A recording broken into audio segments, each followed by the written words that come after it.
Prof. Beto aqui, dando continuidade, vamos lá na tela. Classificação dos contratos.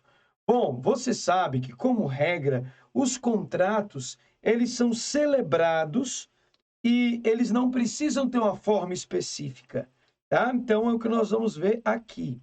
Olha só. Primeiro, artigo 421.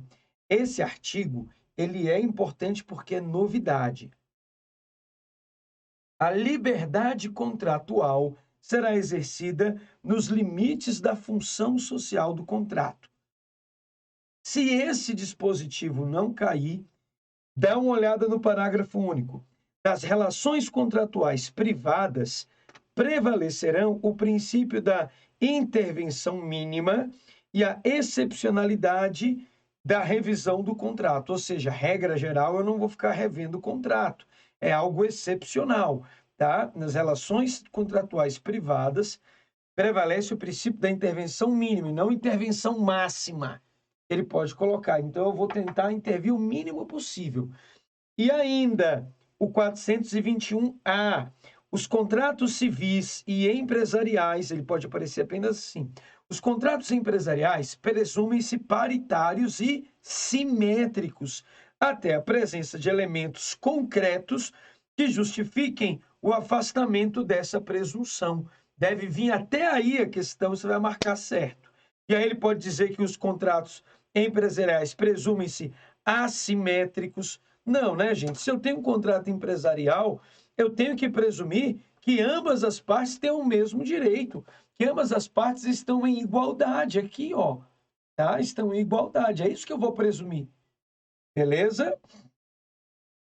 A menos que, ressalvados os regimes jurídicos previstos em leis especiais, coloquem benefício para uma das partes, tá bom? E aí vem o 422 e diz: os contratantes são obrigados a guardar, assim, na conclusão do contrato, como em sua execução, o princípio da probidade e boa-fé, ou seja, durante todo o contrato, probidade e boa-fé. Quando houver no contrato de adesão cláusulas ambíguas ou contraditórias, deve-se adotar a interpretação mais favorável ao aderente, a quem está aderindo. Contrato de adesão é aquele contrato que é feito por uma das partes, e a outra parte só pode aderir a ele, só aceitar ou não, tá? Ó, o 425 cai demais. É lícito às partes estipular contratos atípicos, observadas as normas gerais fixadas neste Código. É um contrato atípico, é um contrato feito pelas pessoas, tá? Um contrato criado ali na hora. Nos contratos de adesão, são nulas as cláusulas que estipulem a renúncia antecipada do aderente a algum direito, tá? Então, se algum contrato de adesão você já estiver abrindo mão de algum direito, essa cláusula é nula. Não pode ser objeto de contrato a herança de pessoa viva, né? Seria sacanagem. Você só pode fazer contrato de herança ou usufruir a herança quando a pessoa já tiver falecido. Estou dizendo assim, a pessoa ainda está viva e eu já estou negociando as coisas dela para quando ela morrer. Não posso. A proposta de contrato obriga o proponente, se o contrário não resultar dos termos dela, ou seja, da natureza do negócio ou das circunstâncias do caso. Então, você se obriga na proposta que você faz. Beleza? Aí, não. Vício redibitório, acredito que não. Vocês veem isso em Código de Defesa do Consumidor. Também não. Aí vem os contratos em espécie.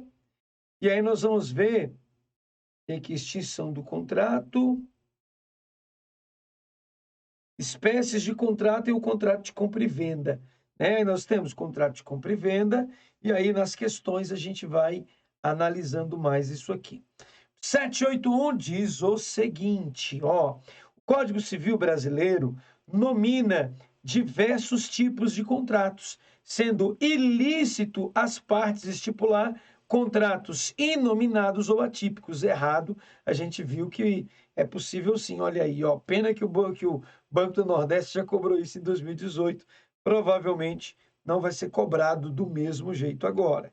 Pode ser que ele cobre assim, ó. Marcelo tomou por empréstimo R$ 5.000 em uma instituição financeira para pagar em 2 anos, 24 meses. A partir do 12º mês, Marcelo interrompeu o pagamento das prestações ante as dificuldades financeiras por que estava passando. Comparecendo ao banco, foi informado de que no contrato havia cláusula permitindo a cobrança de comissão de permanência. A respeito dessa situação hipotética, julgue o item a seguir. Era para ter tirado essa questão e não tirei, fica ela aí, tá? Sobre essa questão de comissão de permanência. Mas vamos lá. A hipótese descrita aponta um contrato de mútuo. Contrato de mútuo é um contrato de empréstimo de dinheiro, tá? Que além de ser um contrato real, tem a fungibilidade do objeto. O que é fungibilidade? É aquilo que eu posso trocar por outra coisa.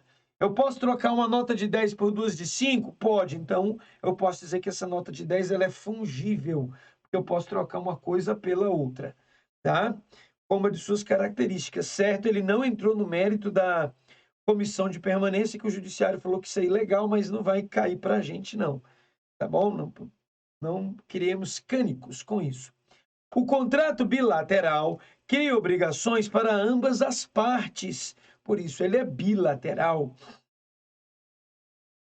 Para ambas as partes, e as obrigações são recíprocas e interdependentes. Em decorrência dessa interdependência, cada contraparte não pode, antes de cumprir sua obrigação, exigir do outro o cumprimento da que lhe cabe. Então, primeiro eu cumpro a minha parte, depois eu exijo o cumprimento da contraparte da outra parte. Certinho? É isso mesmo. O contrato na qual uma das partes redige todas as cláusulas contratuais é um contrato de adesão. Isso mesmo, tá? Uma das partes redige tudo. Em um contrato de compra e venda, um dos contratantes se obriga a transferir o domínio de certa coisa, enquanto o outro se obriga a pagar-lhe certo preço em dinheiro, sendo nulo o contrato que deixa ao arbítrio exclusivo de uma das partes a fixação do preço. É certo, eu não posso, uma única pessoa, fixar o preço e eu ser obrigado a aceitar aquele preço, tá? Esse é o detalhe.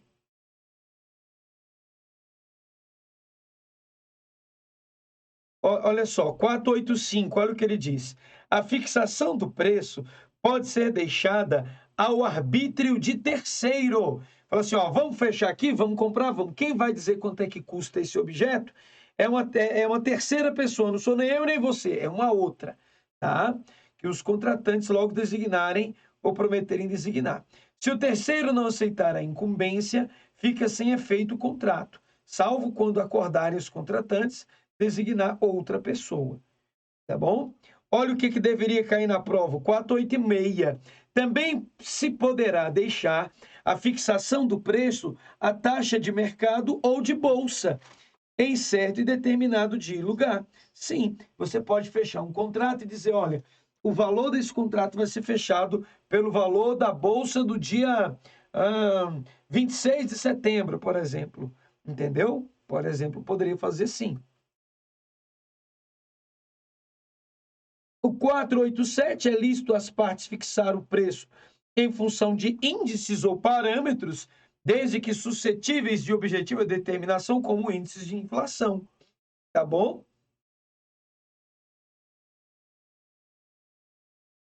Ó, convencionada a venda sem fixação de preço ou de critérios para sua determinação, se não houver tabelamento oficial, entende-se que as partes se sujeitaram ao preço corrente nas vendas habituais do vendedor.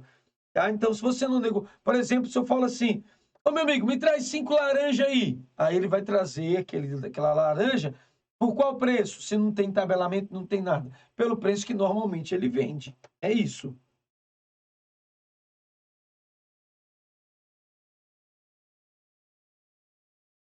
Aqui, 489, clássico. Ó, é nulo o contrato de compra e venda, quando se deixa ao arbítrio exclusivo de uma das partes, a fixação de preço tem que ser bilateral. Bilateral.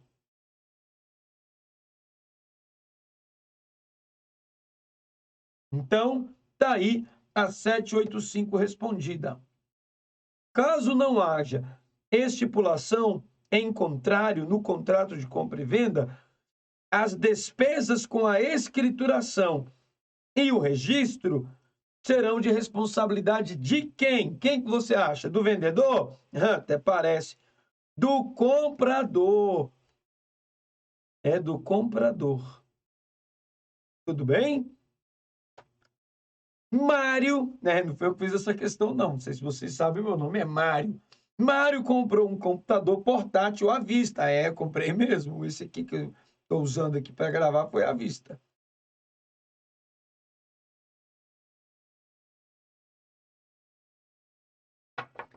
Mas a loja não possuía um exemplar no momento da compra e comprometeu-se a entregar o produto no prazo de uma semana. Em seguida, Mário adquiriu um veículo mediante a emissão de 5 cheques predatados. Mário, e saiu da loja com o bem adquirido. Julgue o item seguinte.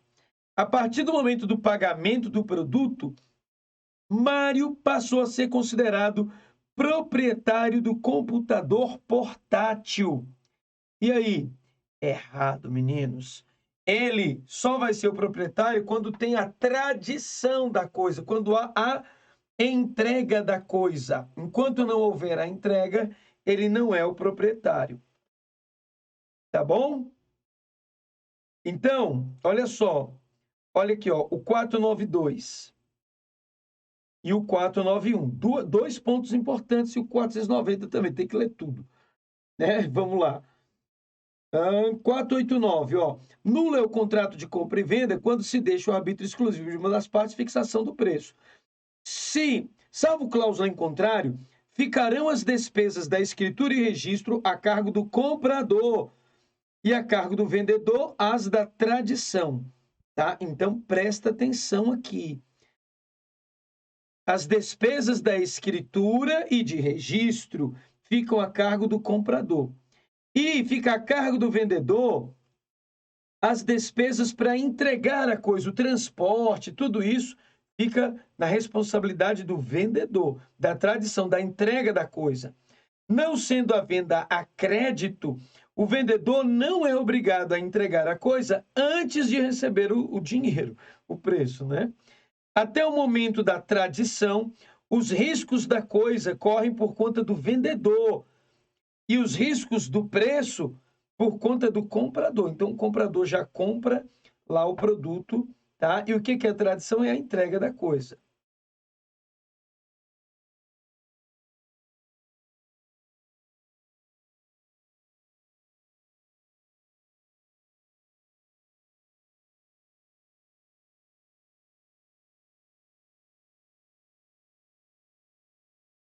Bom, meninos, eu estou dando uma olhada aqui.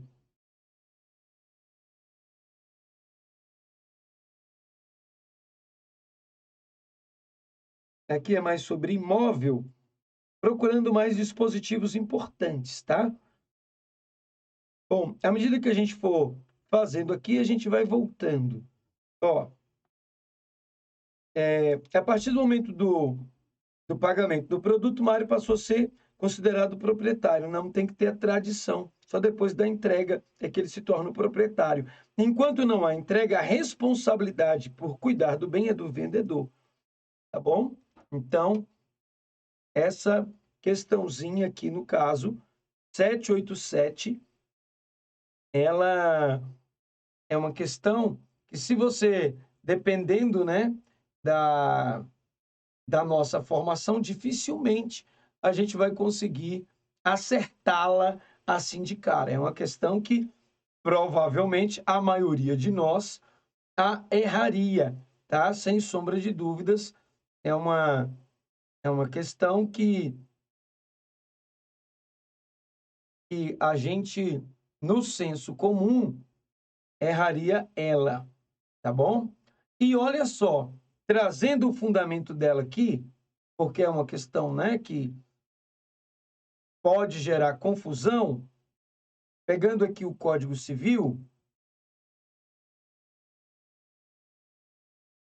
que fala de propriedade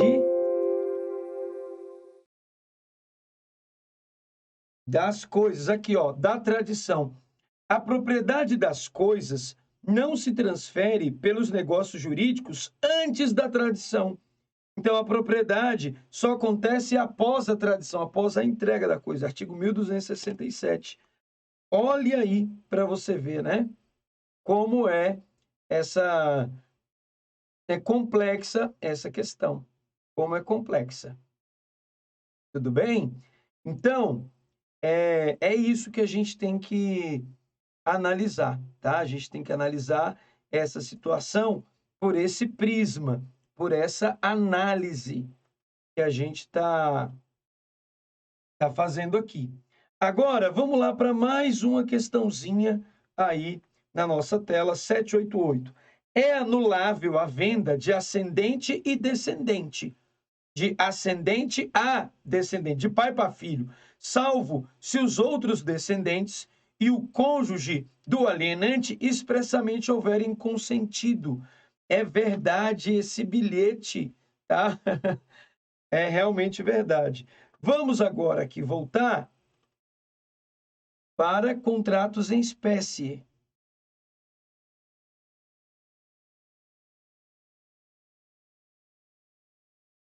Eu vou mostrar isso para vocês.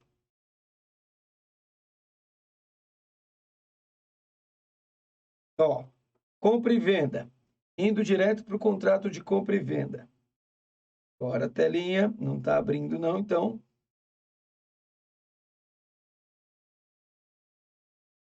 vamos aqui manualmente.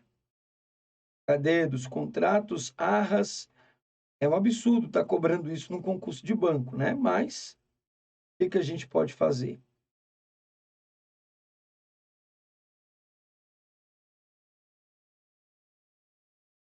Pronto, agora sim. Chegou mais perto aqui, vício redibitório.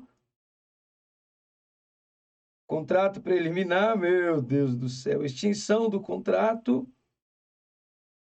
Certo, agora sim, contrato de compra e venda. Agora sim, ele vem a questão para a gente. Na questão, ele está cobrando o seguinte. Eu só abrir aqui para eu ver aqui, ó. É anulável a venda de ascendente e descendente, tá? Aqui eu vou colocar ascendente. Ó, 496. É anulável a venda de ascendente a descendente, salvo se os outros descendentes autorizarem, tá, meninos? Então, eu peço desculpas por essa aula ficar um pouco mais lenta aqui, porque a gente precisa estar efetivamente trazendo os dispositivos para fixar na sua mente a justificativa. No contrato de compra e venda, até a tradição, em regra, os riscos pela perda da coisa objeto do contrato correm por conta do comprador ou do vendedor? Do vendedor, do vendedor. Lembra que a gente viu aqui que naquela questão que até mostramos aqui agora há pouco, né? Que é o vendedor fica. Agora, se depois do prazo, vamos supor que tem um prazo final para pagamento, e esse comprador não paga no prazo, aí perdas e danos já fica por conta dele se ele perdeu o prazo, tá? Até a tradição. Vamos supor que ele compre, que ele pague e não vá buscar a coisa. Ele pagou e não foi buscar. Aí passa para o comprador, depois do pagamento. Ó, no contrato de compra e venda, é lícito às partes fixar o preço em função de índices ou parâmetros, desde que passíveis de objetiva determinação. Essa era uma questão boa para a gente, podia copiar essa daí. 791. Quando o objeto adquirido pelo comprador ao tempo da tradição tiver um defeito oculto, desconhecido do comprador, insuscetível de verificação imediata que o torne impróprio ao uso a que é destinado ou lhe diminua o valor, o comprador pode, com ação redibitória, é o chamado vício redibitório, rejeitar a coisa e pedir a extinção do contrato. No caso de o adquirente optar por ficar com o bem, ele tem um direito ao abatimento do preço, ou seja, ele tem duas opções. Ou ele fica com o bem e abate do preço o valor, ou então ele devolve e pega o dinheiro de volta. Tudo bem? E aqui eu não estou entrando no Código de Defesa do Consumidor. Estamos apenas dentro do Código Civil, vício redibitório. Tudo bem? 792. Convencionada a venda sem a fixação de preço ou de critérios para sua determinação, o vendedor, que é o dono da coisa, deverá impor um preço justo e de mercado à coisa vendida. E aí? Errado. Vai ser utilizado o preço convencional de venda que geralmente ele faz. 793. Luiz adquiriu um imóvel de Fábio. No entanto, ao solicitar o registro da escritura no cartório, do registro imobiliário, descobriu que Fábio não era o proprietário do imóvel, sendo este de propriedade de Antônio, amigo de Fábio. Que lambança! Independentemente da situação descrita, Luiz deverá ser o proprietário do imóvel oriundo do contrato de compra e venda. Causa suficiente para a transferência da propriedade. Eu li mal feito isso aqui, ó. Luiz comprou de Fábio. No entanto, ao solicitar o registro da escritura no cartório, descobriu que Fábio não era o proprietário, sendo este de propriedade de Antônio. Antônio é que é o proprietário. Independentemente da situação descrita, Luiz deverá ser o proprietário do imóvel. Ô, coitado, como diria a menininha do SBT, né? Oriundo do contrato de compra e venda. Claro que não. Quem paga... Ó, escuta o que eu estou te falando. Quem paga mal, paga duas vezes. Aqui, pagou para Fábio. Ainda bem que Fábio e Antônio são amigos. Porque senão você se dá mais mal ainda, tá? Porque pagou para Fábio, Fábio subiu no mundo. Agora vai ter que pagar para Antônio de novo, se quiser ficar com o imóvel. Tudo bem? Cuidado. Quem paga mal, paga duas vezes. 794. Pelo contrato de compra e venda, um dos compradores obriga-se a transferir o domínio de certa coisa a um segundo contratante, que, por sua vez, obriga-se a pagar ao primeiro certo valor em dinheiro. Verdade. O comodato é o empréstimo gratuito de coisas não fungíveis. Perfar-se com a tradição do objeto. E aí, 794 é certo, eu tenho no empréstimo, olha só. No empréstimo, eu tenho o mútuo, que é o empréstimo de dinheiro. E o dinheiro é um bem fungível. Eu posso substituir por outro da mesma qualidade e com as mesmas características. E eu tenho um empréstimo que é o comodato. Modalidade de empréstimo em que eu empresto um bem infungível. Um imóvel, por exemplo. Um imóvel localizado em determinado município, determinada rua, com determinada característica, ele é infungível. Eu empresto ele. E aí, nesse caso, ele aperfeiçoa-se quando eu empresto a pessoa para a pessoa morar lá temporariamente. Tá bom? Então, comodato é um bem infungível e é um tipo de empréstimo. E é um empréstimo gratuito ainda. Tá bom? Um empréstimo gratuito. O mútuo não. É um empréstimo oneroso que vai incidir juros. Se o comodato não tiver prazo convencional, presumir-se-lhe-á o necessário para o uso concedido, não podendo o comodante, salvo necessidade imprevista e urgente, quem é o comodante? É quem autorizou o uso do bem, tá? Pode o comodante, salvo necessidade imprevista e urgente, reconhecida pelo juiz, ou seja, tem que entrar na justiça, suspender o uso e gozo da coisa emprestada antes de findo o prazo convencional, ou de que se determine pelo uso outorgado. Imagine que a pessoa veio fazer um tratamento médico de 3 meses. E aí você falou, não, pode fazer aí. E aí vocês não colocaram um prazo para emprestar a casa. Durante os 3 meses, será Portanto, porque você convencionou que era o tratamento, então presume-se que seja 3 meses. Você não pode tirar o cara com 2 meses de lá. O contrato de mútuo se presta ao empréstimo de coisa infungível, errado, de coisa fungível, a qual, com a tradição, passa a ser de propriedade do mutuário. Seria coisa fungível, a qual, com a tradição, quando é entrega do dinheiro, esse dinheiro passa a ser de propriedade de quem está pegando, do mutuário. Tá? Então, o erro é dizer infungível, quando o certo seria fungível.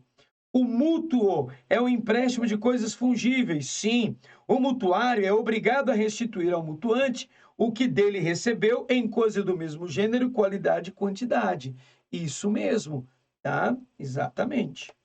798, o mútuo e o comodato são empréstimos, são espécies de empréstimo, sendo que em relação ao primeiro, o mútuo, há a transferência da propriedade da coisa emprestada ao mutuário. Lembra? O banco empresta o dinheiro e o dinheiro fica sendo seu. O dinheiro fica sendo seu, mutuário. Já o segundo, só há a transferência da posse. Quando o comodato está emprestando uma casa. Então, aí, nesse caso, você só tem a posse, uma casa, um carro, tudo bem? Então, 798, certa. 799, o fato de haver previsão no ordenamento jurídico de empresa individual de responsabilidade limitada, 799 a gente muda o tópico, né? 799 já muda para tipos de sociedade. Muito bem, então a gente, 799... A gente encerra, então, esse tópico aqui, Estou separando por tópicos para ficar mais fácil de você descobrir aí onde está o assunto que você quer revisar, tá? Então, ficou aí tipos de contratos e o terceiro vai ser tipos de sociedade. Beleza? Depois do nosso break, a gente volta aí com mais questões para você.